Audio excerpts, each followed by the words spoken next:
आत्मानुरागी भव्य आत्माओं, तम समा ज्योतिर्गमय, मुझे अंधकार से प्रकाश की ओर ले चलो। इस विषय के अंतर्गत आप और हम सब मिलकर के यहाँ परम पूज्य आचार्य श्री अमरचंद्र देव के द्वारा विरचित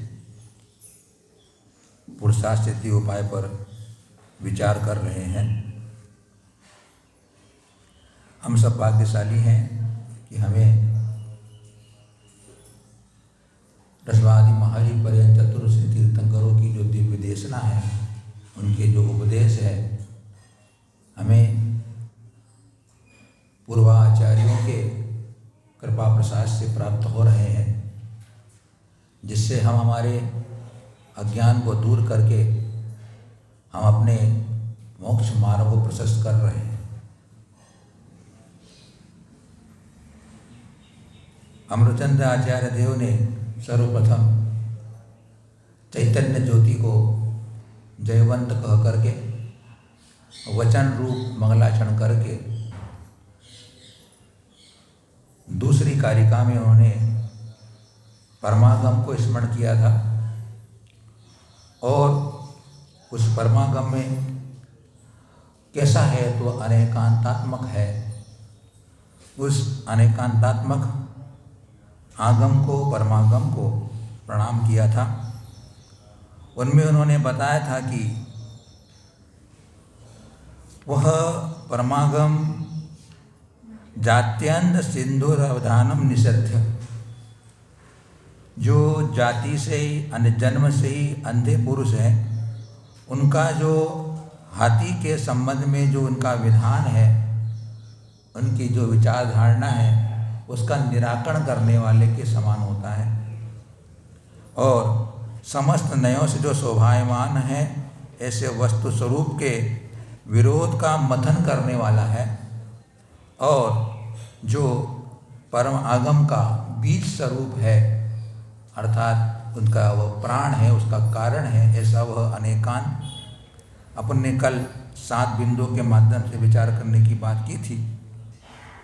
आज अपन वो जो जाति से अंधे पुरुष हैं, वे हाथी के संबंध में क्या विचार करते हैं और उसका संबंध अनेकांत से कैसा होता है, तो यहाँ आचार्य भगवान उस उदाहरण के द्वारा हमें समझाना चाहते हैं। हाँ, कर लिया ना मंगलचरण? कर लिया? इसका नहीं किया। अच्छा, इसका नहीं किया। तज्जयति परम ज्योतिः समं समस्तैरनंद वरयारै दर्पणतल इव सकला प्रतिफलति पदार्थ मालिका यत्र। एक गांव में जन्म से ही अंधे पुरुष रह रहे थे।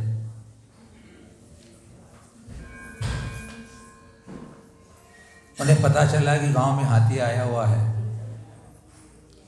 तो उनके मन में इच्छा हुई कि मुझे हाथी को देखना चाहिए, हाथी को जानना चाहिए, हाथी कैसा है। देखना तो सवाल ही नहीं है, अंधे हैं, जन्मांधे। हाथी जानना चाहिए कैसा है। तो वो गांव में 7 पुरुष थे, 7 व्यक्ति थे, जन्मांध थे। जहाँ हाथी बंधा हुआ था वहाँ चले गए वो। अब वो आँख तो नहीं है, क्या करे, तो अपने स्पर्शन इंद्री के द्वारा स्पर्श करके वे उस हाथी को जानना चाह रहे हैं, जान रहे हैं। तो एक ने पूंछ को पकड़ा, तो वो कहता है कि भी हाथी तो बोले कि रस्से के समान है। किसी ने पाँव को पकड़ा तो बोले हाथी तो खंबे के समान है। किसी ने सूंड को पकड़ा तो बोले हाथी तो पाइप के समान है। किसी ने कान को पकड़ा तो हाथी तो सूप के समान है, सुपड़े के समान है। किसी ने हाथी के दांत को पकड़ा तो बोले हाथी मूसल के समान है, बोले कुदाली के समान है, कुदाली के समान है। किसी ने पीठ को छुआ तो बोले दीवार के समान है, पेट को छुआ तो बोले दीवार के समान है। बोले ऐसा एक एक अंग को पकड़ करके उन जन्मांधों ने हाथी को उस रूप से जाना और जान करके वह वापस इकट्ठे होते, बोले हाथी ऐसा है, हाथी ऐसा है, हाथी ऐसा है। सभी जन अपनी अपनी इंद्रिय ज्ञान के द्वारा उस हाथी को बता रहे हैं, हाथी का वह कथन कर रहे हैं।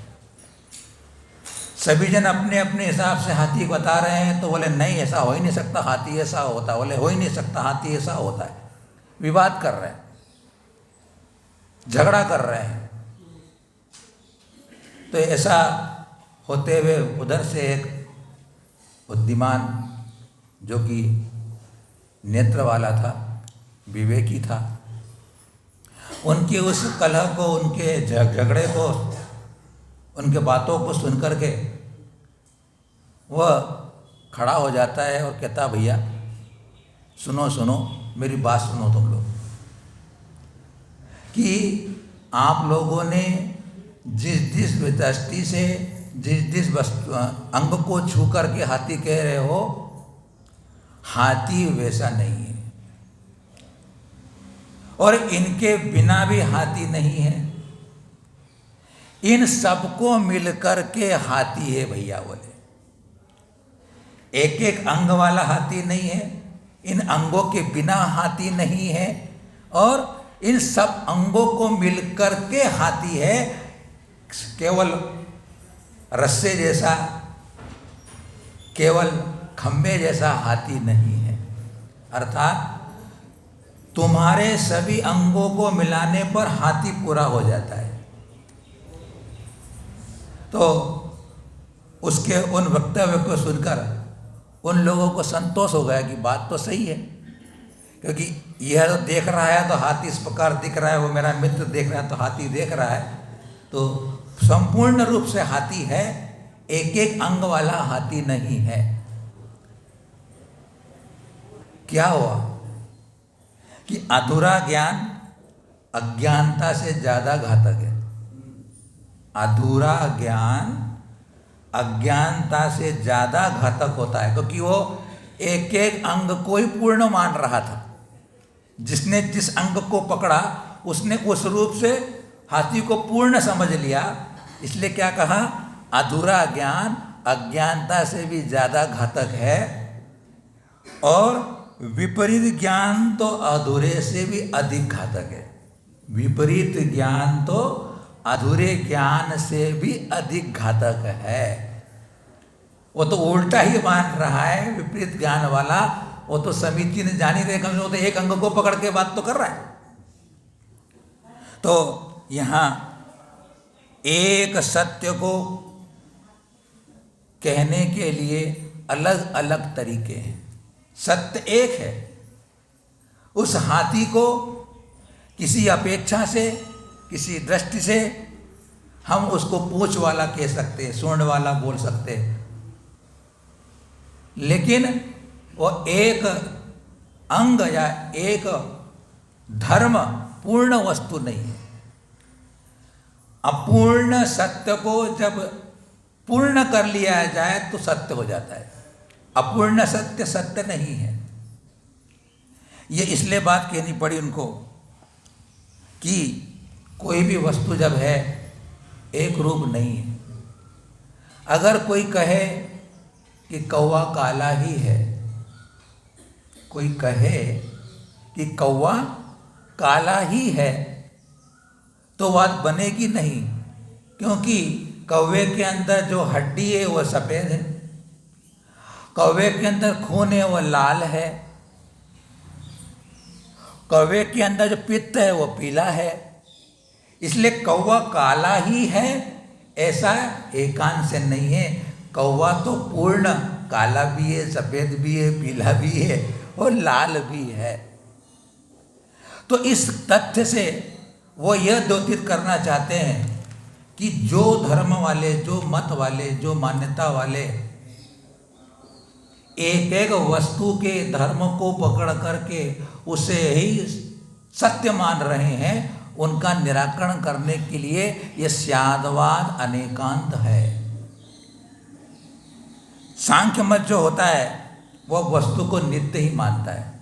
सांख्य मत वस्तु नित्य ही है, अर्थात वो परिणमन नहीं करती है, उसकी अवस्था नहीं बदलती है, वो एक जैसी ही रहती है। वो सांख्य की ऐसी एकांतिक मान्यता है।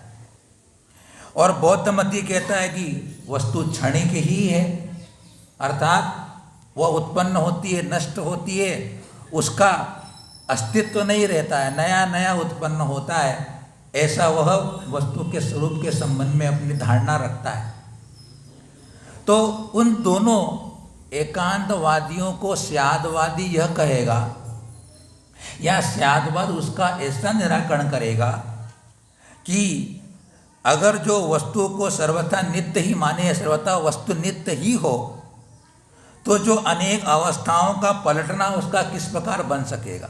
अगर उसमें परिणमन नहीं होगा, बदलाव नहीं होगा, तो वह अनेक अवस्थाओं को बदलेगी नहीं, तो उसका वस्तु का वस्तुत्व ही नहीं दिखेगा, और वह वस्तु कोई कारगर भी नहीं होगी, किसी काम में भी नहीं आएगी, जो बदल ही नहीं रही है। गेहूं है, अगर गेहूं रूप ही रहे, वो पीस करके आटा न बने और आटा बन करके उसकी रोटी रूप परिणमन न हो, रोटी रूप परिणमन करके वो भूख को शांत न करे, तो फिर वह आटा का क्या प्रयोजन।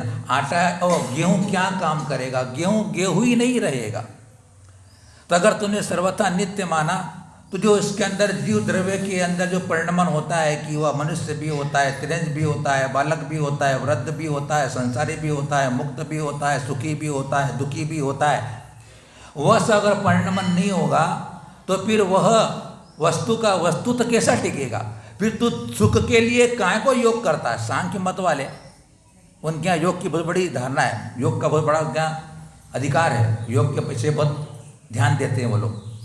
तो फिर तू जब सुखी ही नहीं रहेगा, सुख का तेरे में परिणमन ही नहीं होगा, तो हमेशा दुख रूप ही रहेगा, तो फिर तेरा वो ध्यान करना किस काम का आएगा। ऐसा उसको प्रबोधन देते हैं।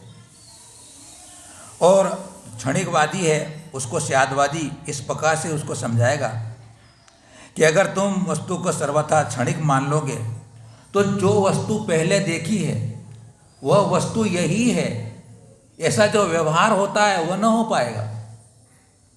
जिसको पहले देखा है यह वही है, ऐसा जिसे हम व्यवहार करते हैं वह नहीं हो पाएगा। इसको बोलते हैं प्रत्यभिज्ञान। जिसे पूर्व में देख लिया था और बाद में जब वह व्यक्ति कालांतर में दिखता है, तो हम क्या कहते हैं, अरे ये तो वही व्यक्ति जिसे मैंने पहले देखा था। तो वह वस्तु अगर नित्य कथनचित न होती, अगर वह सर्वथा क्षणिक ही होती, तो अगले दिन या कालांतर में वह व्यक्ति उस वस्तु या उस व्यक्ति को पहचान नहीं सकता था। लेकिन कथनचित वह वस्तु क्षणिक होकर के भी, पहले तूने भले थोड़े जवान अवस्था में देखा होगा, लेकिन थोड़ा 10-5 साल के बाद उसके शरीर में परिणमन तो बदलता होता ही जाता है, लेकिन व्यक्ति तो वही है। परिणमन तो हुआ लेकिन उसी वस्तु का हुआ है। ऐसा उसको स्यादवाद दृष्टि से, अर्थात वस्तु तेरी क्षणिक भी है और तेरी वस्तु नित्य भी है। अगर नित्य न हो तो अगली बार तू उसे पहचानेगा कैसा। तो उनके उन ऐसे एकांतिक मतों का खंडन करने के लिए स्यादवाद अनेकांत होता है, और वह उनके उनका निराकरण करके उन्हें प्रबोध दे करके सम्यक बोध प्राप्त करा देता है। इसलिए वह परमागम है, इसलिए वह अनेकांत परमागम है। बंधुओं, एक विशेषण था कि सकल नए विलसतानाम विरोधन मथनम, 7वां विद्युत था ये। इसका मतलब क्या हुआ, अपन ने जो चर्चा की कि हम प्रत्येक वस्तु को अनेक धर्मात्मक मान करके उसके अलग अलग धर्म को विवक्षा भेद से समझें, तो हमारे अंदर सुख, शांति और हमेशा के लिए शकुनता का व्यवहार होता रहेगा। अन्यथा हम चिंतित रहेंगे, कलह में रहेंगे, अशांति में रहेंगे, विवाद में रहेंगे, झगड़ों में रहेंगे, पक्षपात में रहेंगे, मनमुटाव में रहेंगे। मनमुटाव को दूर करना है तो स्यादवाद के ध्वज के नीचे आना ही होता है। तो बोले कि सकल नय विरचितानां विरोध मथनम। संपूर्ण नयों से प्रकाशित जो वस्तु का स्वरूप है उसके विरोध का मथन करने वाला स्यादवाद या अनेकांत है। प्रत्येक वस्तु अनंत धर्मात्मक है और उन धर्मों को कहने के लिए उतने ही वचन है। अनंत धर्मात्मक वस्तु है, उन वस्तु के धर्मों को कहने के लिए वचन भी उतने हैं। इसलिए हमारे आचार्य कहते हैं कि जावैया वैणवहा तावैया चेव होन्त्यणयवाद, जावैया नयवादा तावैया चेवय होन्ति पर समय। बोले कि जितने वचन व्यवहार हैं तावैया होन्ति नयवाद, उतने ही नयवाद हैं, उतने ही नए वचन हैं। वक्ता के अभिप्राय को नए कहते हैं, वक्तोभिप्राय नया। वक्ता अपने अभिप्राय से जिस वस्तु को या जिस धर्म को कहता है वह धर्म का कहना ही नए है। तो वस्तु अनंत धर्मात्मक है तो उसको कहने के वचन भी अनंत है, इसलिए नए भी अनंत है। कोई भूल में नहीं लेना कि नए 2 है, नए 7 है, कि नए 12 है कि 15 है। जितना कथन उतना नए। हमारा संसार का व्यवहार भी पूरा नयों से चल रहा है। अगर हम नए का व्यवहार न करें तो हम लोक में नहीं रह सकते हैं, हम लोक में नहीं रह सकते हैं। हमने जो भी कथन किया है तो किसी दृष्टि से कहा है, किसी अपेक्षा से कहा है। जहाँ दृष्टि है, अपेक्षा है, वही तो नए है। नए क्या है? नयन नयन है, देखने का सलीका है, देखने का तरीका है। नेत्रों से देखते हैं वैसे नए से जानते हैं, नए से जानते हैं। तो अभी नए की चर्चा अपन आगे करेंगे। तो जो वस्तु अनंत धर्मात्मक है तो उसके लिए अनंत धर्मात्मक को एक साथ कहने वाला वह प्रमाण होता है और उनका अलग अलग कथन करने वाला नय होता है। सकला देशा प्रमाणाधीना विकला देशो नयाधीना। हाथी कह दिया प्रमाण का विषय हो जाता है।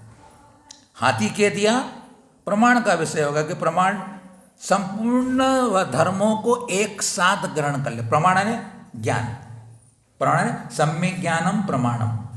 मेरा मति शुद्ध ज्ञान, हाथी शब्द मैंने कर्ण इंद्रिय से सुना और कर्ण इंद्रिय से हाथी शब्द को सुनकर मुझे भाव भासना हुई कि हाथी नाम का पदार्थ, तो हाथी नाम का पदार्थ मैंने उस ज्ञान के द्वारा पूर्ण ग्रहण कर लिया। फिर वहाँ वो वही नहीं कहेगा कि हाथी पूंछ वाला, सूंड वाला, ये नहीं, संपूर्ण ग्रहण कर लेता है। या एक धर्म को कहने से दूसरे धर्म को भी ग्रहण कर लेता है। अगर किसी ने सत कहा है, सत्य या अस्ति कहा है, तो वह प्रमाण बिना कहे नास्ति को भी विरोध रहित ग्रहण कर लेता है। वो ये जिनवाणी के ये सूत्र है, जिनवाणी के सिद्धांत है। जब तक मैं इन सिद्धांतों को समीचीन समझ नहीं पाऊं तब तक मैं जिनवाणी को समझ नहीं पाऊंगा। रहस्य तत्व का, वस्तु का तत्व में रहस्य समझ नहीं पाऊंगा। नित्य कह दिया तो अनित्य ग्रहण स्वभाव से हो गया प्रमाण में। मैंने शुद्ध कह दिया तो अशुद्ध ग्रहण हो गया अपने आप प्रमाण से। फिर उसको प्रमाण के दृष्टि में अलग से अशुद्ध भी होता है, कहना नहीं पड़ता है। यही तो है प्रमाण ज्ञान। लेकिन नए में क्या होगा कि जब मैं वस्तु को नित्य कहूँगा तो वह द्रव्यार्थिक नय से, द्रव्य दृष्टि से वह वस्तु नित्य है। पर्यायिक नय से, पर्याय दृष्टि से वह नय अनित्य, वह वस्तु अनित्य है। ऐसे एक धर्म को किसी विवक्षा से कहूँगा और दूसरा नय उस समय गौण रहेगा, दूसरा धर्म गौण रहेगा। मैंने अगर वस्तु को द्रव्य दृष्टि से नित्य कहा है, उस समय वस्तु अनित्य नहीं है ऐसी बात नहीं है, अनित्य भी है। कल चर्चा हुई थी अपने को। भी में ही समाधान है, ही में समस्या है। अगर मैं नित्य ही कहता हूँ, नित्य ही है, तो वो सांख्यमती हो जाता हूँ। लेकिन मैं कहता हूँ नित्य भी है, तो मैं जैनी हो जाता हूँ। ये जो नए क्या है, जैन नीति है। ये नए क्या है, जैन नीति है। नीति क्या है, सब राजनीति होती ना, सबकी नीति अपनी अपनी होती ना। तो जैन की नीति क्या है, जैन की नीति प्रमाण और न्याय है। जैन की नीति क्या है, प्रमाण और न्याय है। और नीति किसे कहते हैं, नीति कैसे है, मथानी में लिपटी हुई रस्सी को। मथानी होते ना, दही मक्खन निकालने के लिए रवि पे जो रस्सी लपेटी जाती है उसे भी नीति कहते हैं। उसमें क्या होता है, दो सिरे होते ना, तो एक सिरा खींचा जाता है और दूसरा सिरा छोड़ा जाता है। वे दूसरा खींचते तो इधर का छोड़ते हैं, है ना। तो वहां भी ऐसे हो रहा है, खींच रहे हैं तो मुख्य है, छोड़ रहे तो गौण है। मुख्यता और गौणता ही वस्तु स्वरूप को समझने का प्रधान धर्म है। अगर वो मक्खन निकालने वाला अगर एक सिरे को खींच करके पूरा खींच दे तो मथानी घूमेगी नहीं और न मक्खन निकल पाएगा। इसलिए वह इधर को खींचता है तो इधर छोड़ता भी है। जब इधर मुख्य किया है, किसी को वस्तु नित्य कहा है, तो अनित्य को ढीला कर दिया उन्होंने उस टाइम। अगर इसको भी खींच करेगा तो मथानी वो भी नहीं घूमेगी। दोनों को खींचता नहीं, दोनों की खींचा करेंगे तो दोनों चलेगी नहीं मथानी, एक को छोड़ना ही पड़ेगा। इसलिए स्यादवाद अनेकांत नीति प्रमाण और नई नीति है। और तत्वासूत्र में कहा है कि प्रमाण या अधिगम, प्रमाण और नय से तत्व का ज्ञान होता है, समीचीन तत्व का ज्ञान होता है। और समीचीन तत्व का ज्ञान ही मेरे हितकारी होता है। कहा है आचार्यों ने कि जब तक तुमने प्रमाण नय और निक्षेप के द्वारा वस्तु स्वरूप को यथार्थ रूप से नहीं जाना, नहीं समझा, तब तक सम्यक दर्शन की उत्पत्ति भी नहीं हो सकती है। सम्यक दर्शन की उत्पत्ति कब होगी, जब तुम सम्यक ज्ञान के माध्यम से वस्तु स्वरूप को समझोगे। और सम्यक ज्ञान वो प्रमाण और नए रूप होता है। इसलिए यहाँ वस्तु सामान्य विशेषात्मक कही गई, वस्तु सामान्य विशेषात्मक कही गई है। तो सामान्य जो होता है वो द्रव्य होता है और विशेष होता है वो पर्याय होती है। वस्तु दो अंश वाली है, वह द्रव्य रूपी और पर्याय रूपी है। लेकिन जब मैं द्रव्य दृष्टि लगाऊंगा तो पर्याय दृष्टि गौण हो जाएगी, पर्याय दृष्टि लगाऊंगा तो द्रव्य दृष्टि गौण हो जाएगी। तो ऐसा स्याद्वाद अनेकांत हमें परमागम से प्राप्त होता है, या परमागम उससे बना हुआ है स्याद्वाद से। तीसरी कारिका के माध्यम से आचार्य भगवान हमें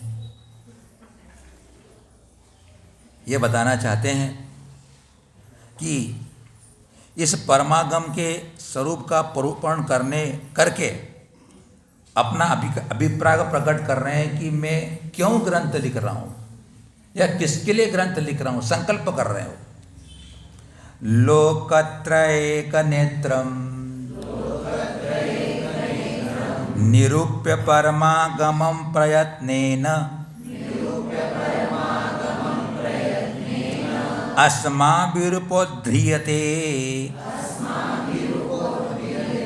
विदुषां पुरुषार्थ सिद्धि उपायोऽयम्।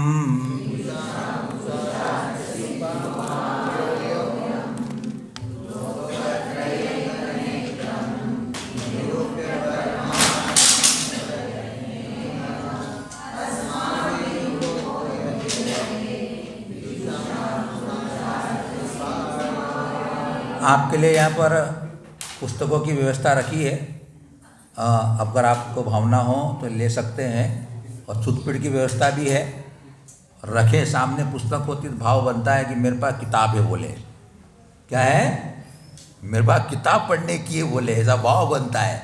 वो भाव बनता है तो मन लगाता है वो पढ़ने के लिए भी और सुनने के लिए भी।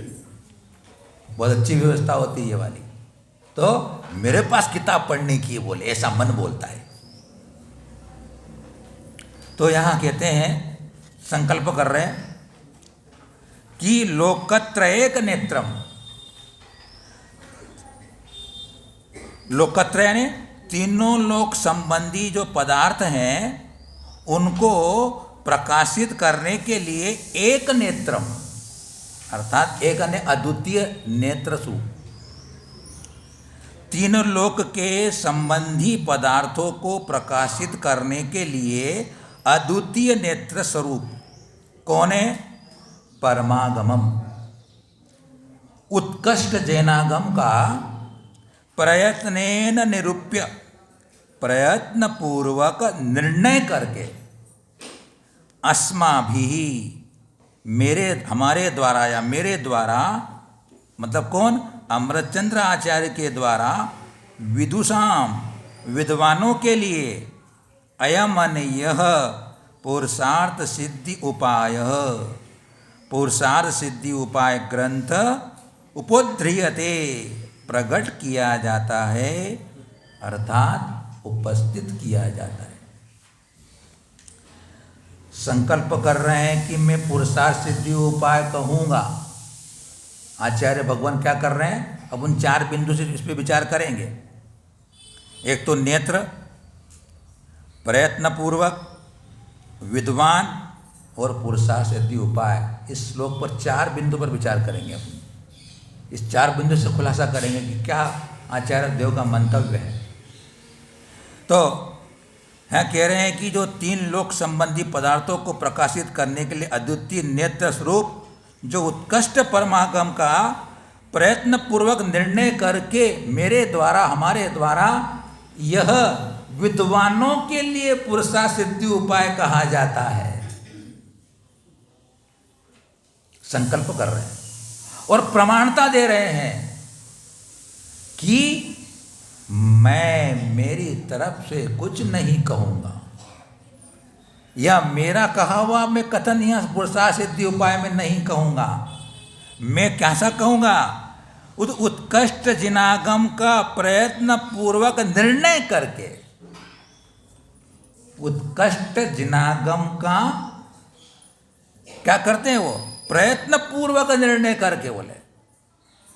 तो पहले अपन उत्कृष्ट नेत्र कहा, उस पर चिंतन करते हैं। नेत्र है ना, अपने चक्षु है ना, चक्षु से पदार्थ को देखते हैं, जानते हैं, लेकिन चक्षु इंद्री सूक्ष्म, दूरवर्ती और अंतरित पदार्थों को नहीं देख सकते। चक्षु इंद्री जो दूर है, सूक्ष्म है और काल से भी बहुत अतीत हो चुके हैं, ऐसे पदार्थों को चक्षु इंद्री नहीं देख सकती। अरे महाराज इतनी बड़ी बात क्यों करते हो? अरे हमें हमारी पीठ ही नहीं दिखती अभी तो,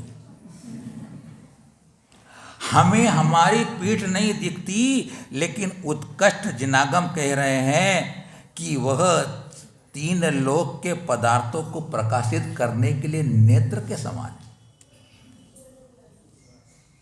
नेत्र क्यों कहा? नेत्र में विकार हो जाने पर विपरीत भी देख लेता है। नेत्र में विकार हो जाए, अभी आई फ्लू चल रहा है ना, आई फ्लू चल रहा है, या कोई भी मोतियाबिंद हो जाए तो कभी विपरीत भी दिखता है उसके अंदर।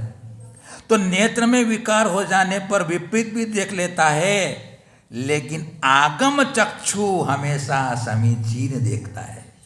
आगम चक्षु हमेशा समीचीन देखेगा, कभी भी विपरीत नहीं देखेगा। नेत्र बंद हो जाए, निद्रा आ जाए तो कुछ भी नहीं दिखता, लेकिन आगम चक्षु तीनों काल में देखने की सामर्थ्य, सोए हुए हो, बैठे हुए हो, जागे हुए हो, कैसे भी स्थिति में हो आप, उस आगम चक्षु से सभी पदार्थ को देख सकते हो। इसीलिए कुंद आचार्य भगवान ने प्रवचन सार के अंदर गाथा लिखी है कि साधु का चक्षु आगम, आगम चक्षु साहू। क्या कहा उन्हें? आगम चक्षु साहू, इंद्रिय चक्षुण सौभूतानि, देवाय ओय चक्षु, सिद्धा पूर्ण सौवदो चक्षु। अमृतचंद्र आचार्य कुंद स्वामी भगवान चारित्र अधिकार में 34वीं गाथा में कहते हैं, साधु का साधु अर्थ भी होता है और सज्जन अर्थ भी होता है। वैसे वहाँ पर तो उस प्रसंग में कई गाथाएं, आगम को जो नहीं जानता है वो आत्मकल्याण नहीं कर सकता है। प्रवचन सार के अंदर 5-10 गाथाएं वहाँ पूरा आगम ज्ञान के ऊपर बहुत जोर दिया उन्होंने। आगम ज्ञान जिससे नहीं होगा ऐसा मुनि मुक्ति नहीं प्राप्त कर सकता बोले, वो कहते हैं। तो उस साधु के लिए, उस मुनि के लिए, एक सज्जन पुरुष के लिए अगर कोई चक्षु है, आगम चक्षु साहू, क्योंकि वह आगम के द्वारा सारे पदार्थों को सत्य रूप से जैसा का तैसा जान करके अपने श्रद्धान को ठीक करके आत्मकल्याण कर सकता है।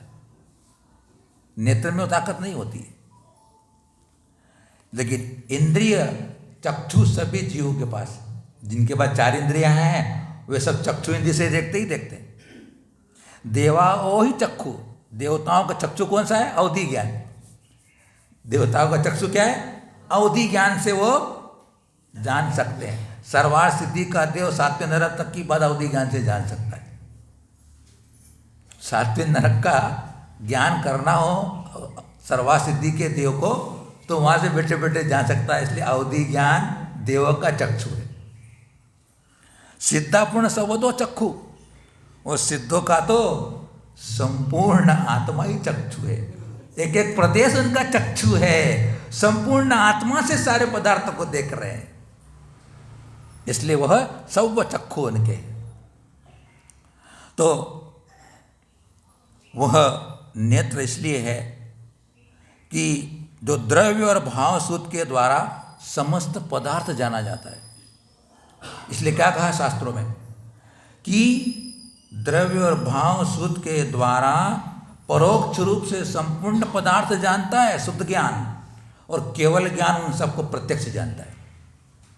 देखो आप, शुद्ध ज्ञान की कितनी महिमा है कि मैं यहाँ बैठे बैठे हुए सुमेरु पर्वत के असंख्यात तीर्थ समुद्रों के, उन समुद्रों में रहने वाले जीव जंतुओं के क्या क्या परिणाम होते हैं, क्या क्या स्थिति होती है, कैसे मरण करते हैं, क्या ऊंचाई है, क्या उगाना है, क्या क्षेत्रफल है, कितनी संख्या में है, उनको मैं घर में बैठे बैठे देख सकता हूँ, जान सकता हूँ। केवल ज्ञानी होने की बात तो छोड़ दो,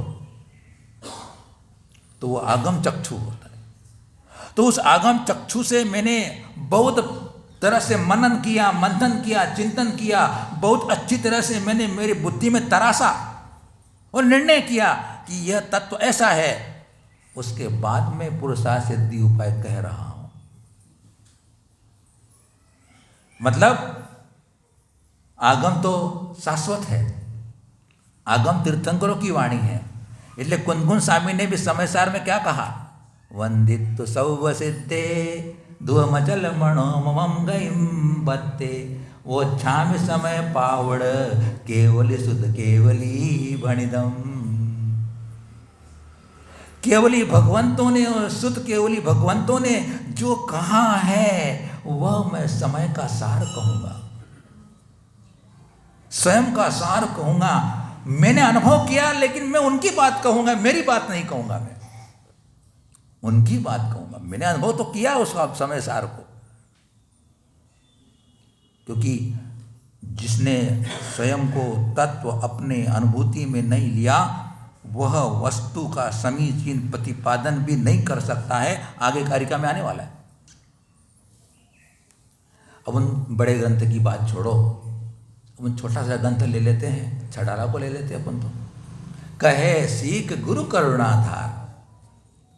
वो कहे सीख गुरु करुणाधार का मतलब है कि दौलत राम जी बोल रहे कि मैं नहीं कह रहा हूं, जो गुरुजन ने कहा मैं वो कह रहा हूं।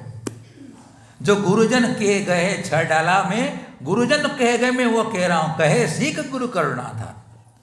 कोई भी अगर आचार्य भगवंत होते हैं, मुनिजन होते हैं, विद्वान होते हैं, श्रावक होते हैं, वो अगर कोई ग्रंथ की रचना करते हैं तो वह अपना कुछ भी नहीं कहते हैं, वह जिनकी वाणी कहते हैं, वीर का संदेश सुनाते हैं, वो अपनी बात नहीं कहते हैं। इतना जरूर सावधान करना, इतना सावधान भी कर लिया तो बेड़ा पार होने वाला है। और हम पढ़ते भी तत्वा सूत्र के अंदर, मति सुतयो निबंधो द्रव्येषु सर्व पर्यायेषु। मति ज्ञान सुत ज्ञान संपूर्ण द्रव्यों को जानता है, लेकिन असर्व पर्यायेषु कुछ पर्याय को जानता है। सर्व पर्याय को जान ले तो भी केवल ज्ञान करने की जरूरत ही क्या है। असर्व पर्याय मतलब जितनी अधिक से अधिक होती है, उन पर्यायों को जानने की सामर्थ्य मति शुद्ध ज्ञान में है।